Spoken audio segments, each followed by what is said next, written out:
Hoje eu vou falar sobre o desenvolvimento emocional dos nossos filhos. E eu fiz uma caminhada até chegar aqui, né? Eu fiz uma caminhada e talvez o que nós vamos fazer hoje, alguns tivessem a expectativa de que nós estaríamos fazendo desde o primeiro dia. Na verdade, o que nós vamos ver hoje é material para 3 dias. Eu já dei cursos com este tema, desenvolvimento emocional dos nossos filhos, trabalhando sexta, noite, sábado, manhã, tarde, noite, domingo, manhã e tarde. Mas eu não tenho mais como falar simplesmente de desenvolvimento emocional e aquilo que, como se modelar na criança uma boa autoestima, sem passar pela trajetória que nós passamos nesses 3 dias. Isso faz sentido para vocês, sim ou não? Tem alguém comigo aqui? Ou está todo mundo com a folha de papel? Com a avaliação? Faz isso no intervalo, que coisa. Né? Tem alguém comigo? Tem, então tá.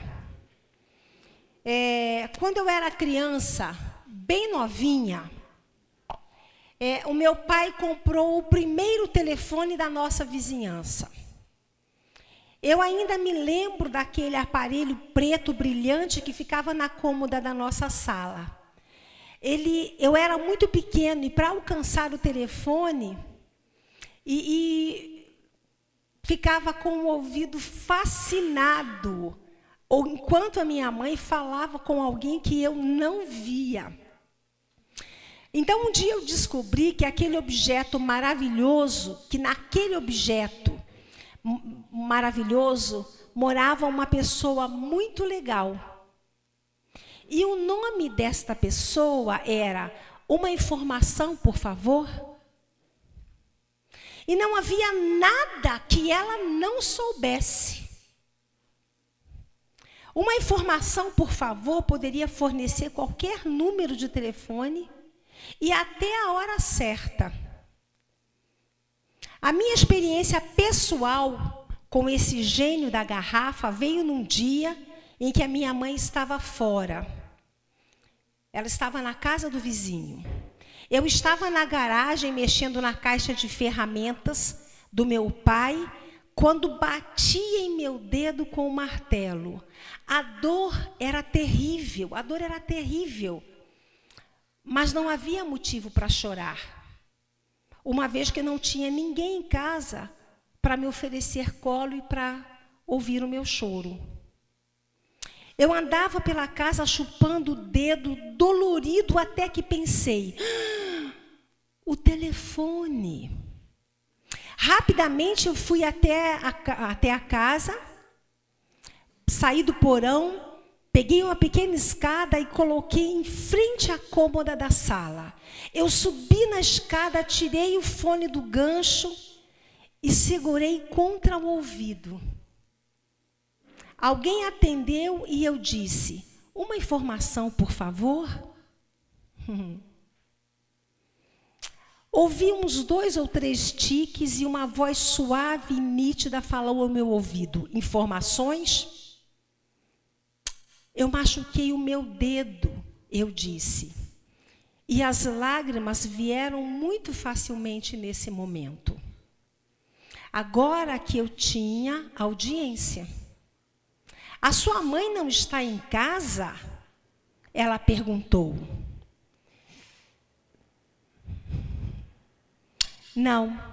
Não tem ninguém aqui. E eu soluçava. Está sangrando? Não. Eu respondi. Eu machuquei o dedo com o martelo do meu pai. E está doendo muito. Você consegue abrir o congelador? Ela perguntou. Eu respondi que sim. Então vá lá, pegue um cubo de gelo e passe no seu dedo, disse a voz. Depois daquele dia, eu ligava para uma informação, por favor, por qualquer motivo. Ela me ajudou com as minhas dúvidas em geografia e me mostrou onde ficava Filadélfia. Ela me ajudou com os exercícios de matemática. Ela me ensinou que o pequeno esquilo que eu trouxe do bosque deve comer nozes e frutinhas. Então, um dia, Peter, meu canário, morreu. Eu liguei para informações, por favor, e contei o ocorrido. Ela escutou e começou a dizer aquelas coisas que se diz para uma criança que está crescendo. Mas eu estava inconsolável. Eu perguntava a ela: por que é que os meus passarinhos que cantam tão lindamente e trazem tanta alegria para, no fim, acabar como um monte de penas no fundo da gaiola? Ela deve ter compreendido a minha preocupação, porque acrescentou mansamente: Paul, sempre lembre que existem outros mundos onde a gente pode cantar também. De alguma maneira, depois disso, eu me senti melhor. Um outro dia, lá estava eu de novo. Uma informação, por favor? E ela respondia com aquela voz que para mim já era totalmente familiar. Você sabe como se escreve a palavra exceção?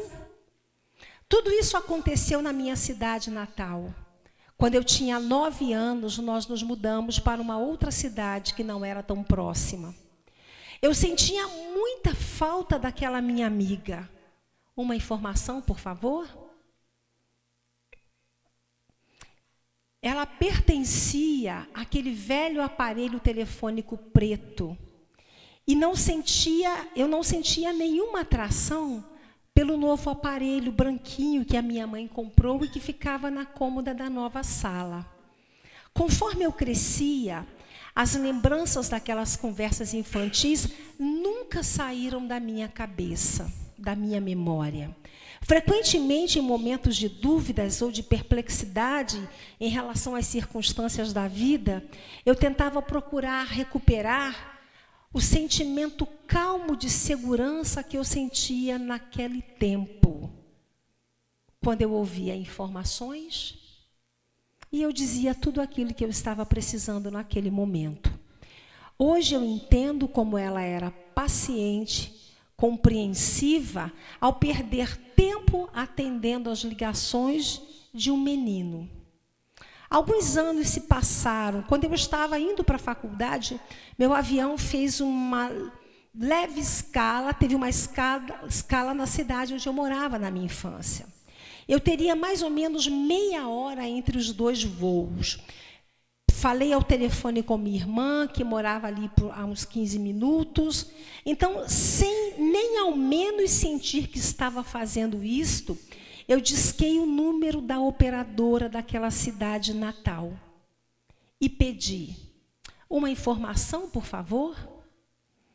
Como um milagre, eu ouvi a mesma voz, doce e clara, tão bem dizendo: informações. Eu não tinha planejado isso, mas me peguei perguntando: você sabe como se escreve a palavra exceção? Houve uma longa pausa do outro lado.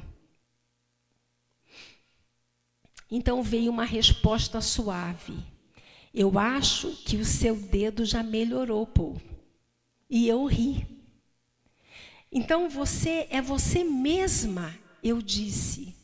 Você não imagina como era importante para mim naquele tempo. Ela respondeu: eu imagino sim.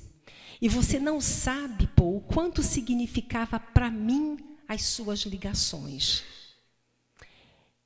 Eu não tenho filhos e eu ficava esperando todos os dias que você me ligasse. Eu contei para ela o quanto pensei nela todos aqueles anos e perguntei se poderia visitá-la quando fosse encontrar a minha irmã. É claro, ela respondeu: venha até aqui e chame Sally. 3 meses depois, eu fui à minha cidade natal visitar minha irmã. Quando liguei, uma voz diferente respondeu: informações. Eu pedi para chamar a Ceile. Você é amigo dela? A voz perguntou. Sou. Eu sou um velho amigo dela. O meu nome é Paul. Eu sinto muito, Paul, mas a Ceile estava trabalhando aqui apenas meio período porque ela estava muito doente. Infelizmente, ela morreu há 5 semanas. Antes que eu pudesse desligar, a voz perguntou: espere um pouco. Você disse que seu nome é Paul? Sim. A Ceile deixou uma mensagem para você. Ela escreveu e pediu para eu guardar caso você ligasse. E eu vou ler para você o que ela escreveu. A mensagem dizia: diga para ele que eu ainda acredito que existem outros mundos onde a gente pode cantar também. E eu tenho certeza de que o povo vai entender. Eu agradeci e desliguei. O nome desse texto é: nunca subestime as marcas que você deixa nas pessoas. Eu acho que ele tem absolutamente tudo a ver com o que nós falamos nesses dias, numa perspectiva de construção de autoestima. Se um aparelho telefônico, né, um aparelho, um objeto, na pessoa de alguém que está assim lá do outro lado e que tem a sensibilidade de perceber isto, vocês imaginam isso numa perspectiva do que nós podemos gerar nos nossos filhos, entendendo que nós estamos deixando marcas na vida deles com absolutamente tudo que nós fazemos e que nós dizemos? Então, eu escolhi esse texto para ler hoje para nós, né? Para marcar o que nós vamos fazer hoje, marcar tudo aquilo que nós vamos ver hoje, tudo aquilo que nós vamos refletir hoje, ok? A infância, ela é muito frágil para ser abandonada, descuidada, negligenciada, menosprezada, desvalorizada, insegura e sem limites.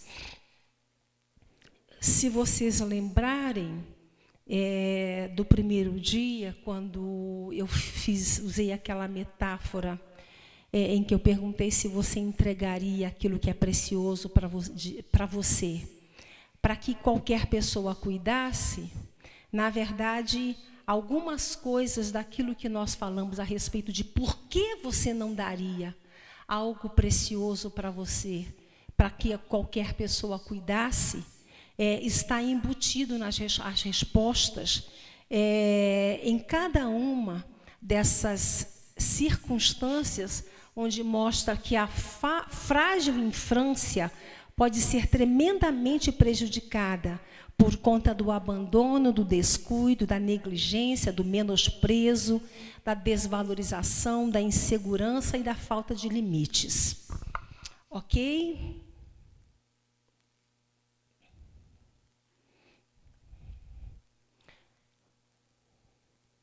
Nós vamos ver o seguinte: toda criança precisa, para se desenvolver bem, de que nós pais trabalhemos com elas alguns sentimentos e alguns sentidos. E aqui nós temos o primeiro sentido: toda criança, para ter um bom desenvolvimento, ela precisa de sentido de significado, sentido de segurança, sentido de aceitação, sentido de amar e de ser amada. A criança precisa ser elogiada, ela precisa de disciplina, de limites, e ela precisa de Deus. Nós poderíamos dizer que estes 7 ingredientes constituem, tá? Eles constituem a base para um bom desenvolvimento emocional e para a construção da autoestima dos nossos filhos. Vocês se lembram que quando eu li aquele texto do Stephen Kennedy, A Autoestima dos Nossos Filhos, ele ali refletiu algo que é muito significativo, que é o fato de que as crianças já nascem com uma boa autoestima e que são os pais que irão destruir a autoestima dos filhos com frases que, na verdade, representam maldição, representam tudo aquilo que nós não queremos ver. E que, na verdade, essas frases, como você é burro, você não entende nada, você não presta para nada, você nunca vai ser nada na vida.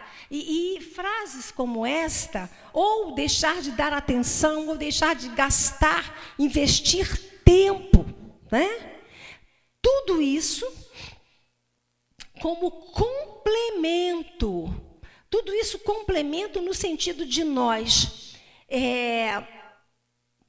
trazermos à existência aquilo que Deus já falou a nosso respeito. E o que Deus quer é que nós, pais, sejamos agentes na vida dos nossos filhos para ativar esta consciência de si mesmo na perspectiva do olhar de Deus.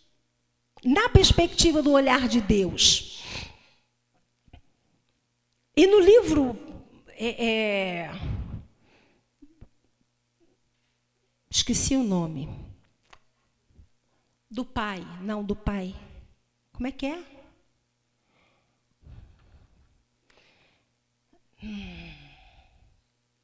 Gente, o coração paterno de Deus, não. Imensurável o amor de Deus. Ele diz que, infelizmente, muitas famílias não alcançam esse objetivo. Né? Que as crianças não tiveram, muitas crianças, modelado em seu caráter esse olhar de Deus sobre si mesmo. Então, nós vamos ver hoje como é que nós podemos desenvolver isto. O que nós devemos valorizar? Mas nós também vamos ver aquilo que nós não devemos fazer.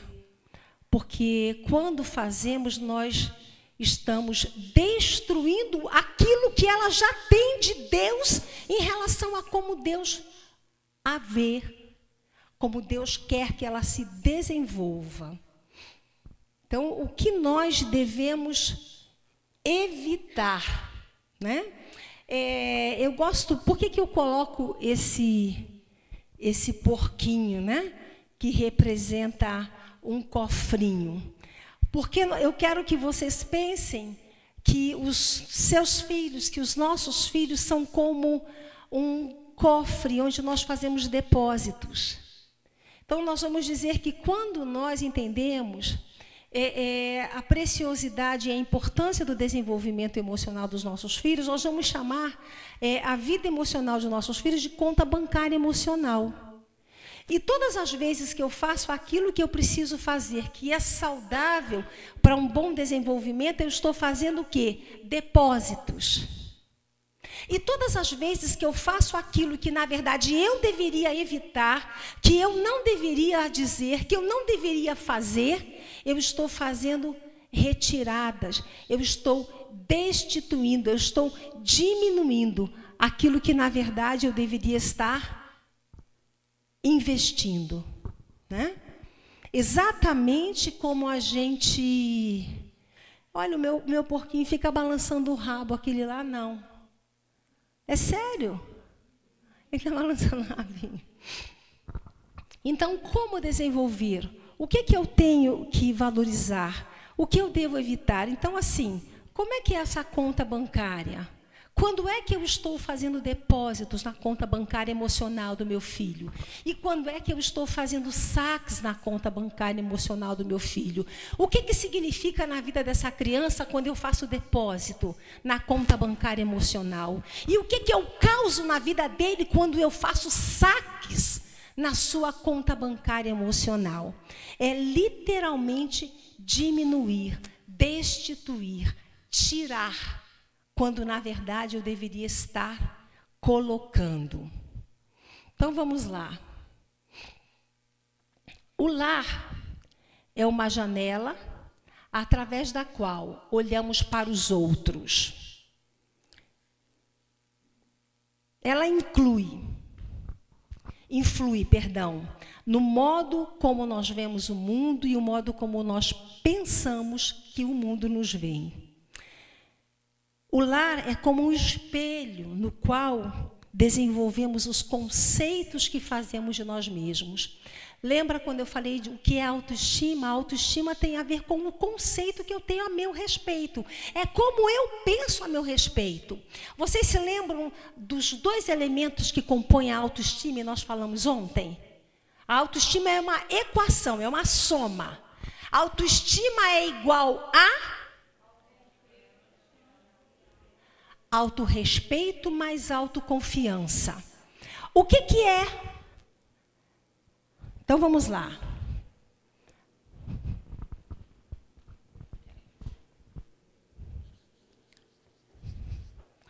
Autoestima é igual autorrespeito mais o quê?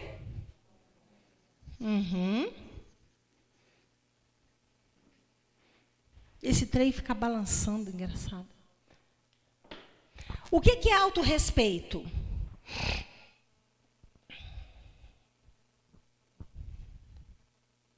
Se for fazer prova, vão reprovar. O autorrespeito tem a ver com sentimento de valor. O autorrespeito tem a ver com o sentimento de valor que eu tenho. O lar é uma janela através do qual nós olhamos para os outros. Então, eu estou aqui na janela olhando para os outros. E o lar influi no modo como nós os vemos, ou seja, vemos os outros, né? E no modo como nós pensamos que os outros nos veem. Vocês se lembram dos exemplos que eu dei ontem? E eu disse uma frase que você só sabe do outro...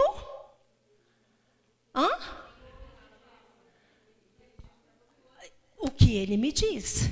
O que eu penso que sei do outro, que o outro não me tenha dito, é fantasia, é elucubração. E é a partir de como as pessoas significativas para a minha história, para o meu desenvolvimento, me veem e passam a informação de como estão me vendo, que eu vou interpretar como é que o mundo está me vendo. Eu vou contar uma história para vocês para exemplificar. Há muitos anos atrás, eu atendi uma senhora na minha igreja.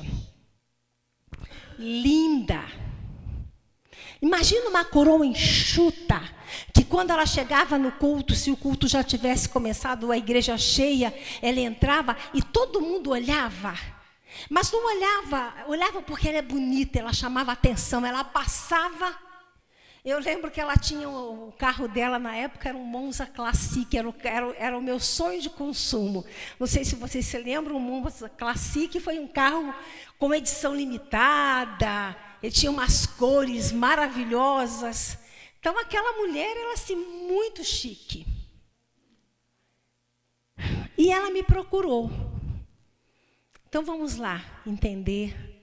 O lar é a janela através do qual eu olho para o mundo e o modo como eu interpreto que o mundo olha para mim. Eram 9 filhos, uma tarde no interior. Os meus irmãos estavam brincando do lado de fora, as minhas irmãs, e eu estava quietinha no quarto brincando. E minha mãe estava na cozinha, minha tia entrou. Eu vou usar alguns nomes, porque eu já não me lembro o nome dos irmãos e tal. Nossa, Helena, como a Mariazinha, ela está lá perto do poço brincando, mas como ela é linda. Aqueles cabelos escorridos caindo no rostinho dela, mas ela está crescendo uma menina muito linda. E o olho do João, que olho lindo ele tem, aquele olho verdinho, o sol bate, aquilo reluz. E ela foi fazendo alguns comentários a respeito das crianças que estavam brincando no quintal. Mas a Leila, vixe, que bicho aquilo! Que é aquela cabeça de... Como é que fala no Nordeste? Cabeça de... Não, como é que é? É uma frase que tinha, porque essa família nordestina. É uma cabeça... que quer dizer cabeção. Não, quer dizer cabeção. Não me lembro agora, daqui a pouco eu lembro. Cabeça de bater bife. Parece que não sei o que lá de bater bife. Enfim, não importa. Ela estava no quarto. E ela ouviu toda a conversa. Não, mas se crescer feia desse jeito, vixe! Ela ouviu. Quando eu atendi essa senhora, talvez ela tivesse uns 55, uns 56 anos. Como é que eu comecei a falar dessa senhora para vocês? Elegantérrima, linda, super chique. Isso mesmo. Não foi o que eu falei? Mas como é que ela se viu a vida inteira? Cabeça de bater bife, horrorosa. Se ela crescer feia desse jeito, vixe! Ela nunca conseguiu ter espelho na casa dela. Sabe como ela cortava o cabelo no salão? De costas para o espelho. Sabe por quê? Porque ela não conseguia olhar para toda a feiura que ela tinha. Para aquela cabeça que que era tão grande, que um dia chamou a atenção. Como é que vocês acham que ela imaginava que os outros a viam?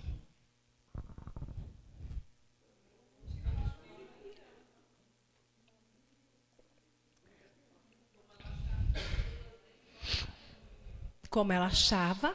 E, na verdade, queridos, o que esta afirmação sobre esta criança gerou foi uma doença chamada transtorno dismórfico corporal, que é uma distorção de interpretação de autoimagem. Eu sou aquilo que a minha tia disse que eu sou. Então, mesmo que eu me olhe no espelho, eu não consigo enxergar o que o espelho me mostra. Mas eu tenho congelado, bloqueado em meu repertório de memória emocional uma informação que fez com que a minha imagem tivesse sido distorcida a ponto de eu enxergar aquilo. E não o que eu disse para vocês, uma mulher linda, elegantérrima. Usava roupas, e depois a compreensão é de que tudo isso era para compensar a minha feiura. Né? Era para compensar a minha feiura. As pessoas podem não se lembrar, espere que eu vou dizer para vocês. Nós estamos acostumados a pensar que as nossas vidas giram em torno de grandes momentos. Todavia, os grandes momentos geralmente nos pegam desprevenidos e ficam guardados em recantos que os outros podem considerar sem importância. Você pode não se lembrar exatamente o que você fez, mas eu nunca vou me esquecer de como você me fez me sentir.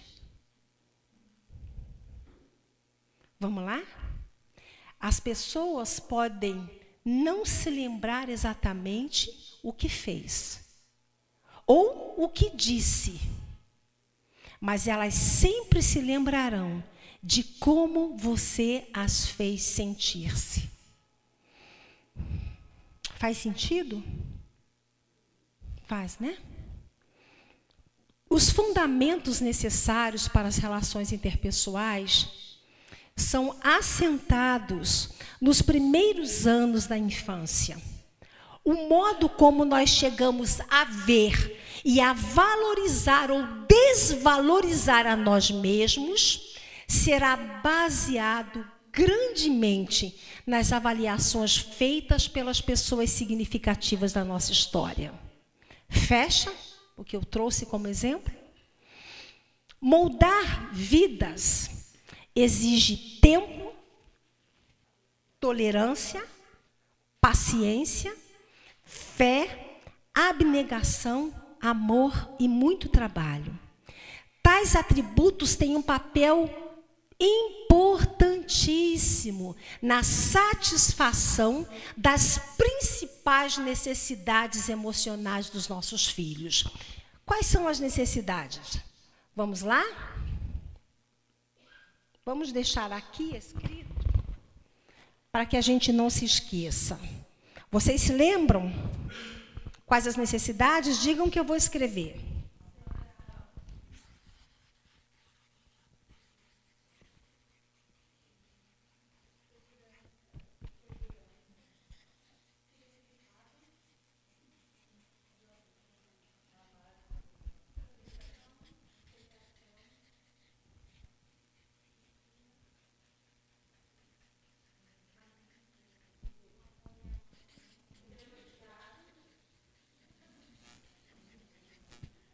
Qual?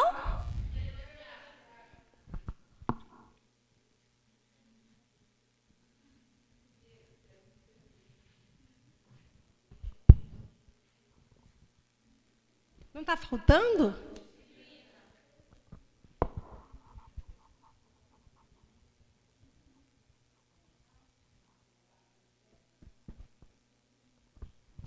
Então vamos lá. Moldar vidas exige tempo, tolerância, paciência, fé, abnegação, amor e muito trabalho. E tais atributos têm um papel muito importante na satisfação das principais necessidades emocionais dos nossos filhos, que são sentido de significado, segurança, amar e ser amada, aceitação, elogio, disciplina e Deus. Assim, na cara dura? Isso. É exatamente pela importância do papel dos pais na vida emocional dos seus filhos que nós vamos ver essas necessidades agora. Olha só. Sentido de segurança é o sentimento de valor e ser elogiada tem a ver com ser reconhecido. Então vamos lá. Todos nós, todo ser humano tem a necessidade de ser amado, valorizado, reconhecido e legitimado. Todos nós. É como se nós nascêssemos com esta necessidade. Vocês notaram que eu bebo água o tempo todo? Então imagine que esta sede seja a sede que vem com a criança. sede de ser amada, valorizada, reconhecida, legitimada. E são os pais quem vão oferecer todos os dias, com os depósitos que eles vão fazer na conta, conta bancária emocional dos filhos, o suprimento dessas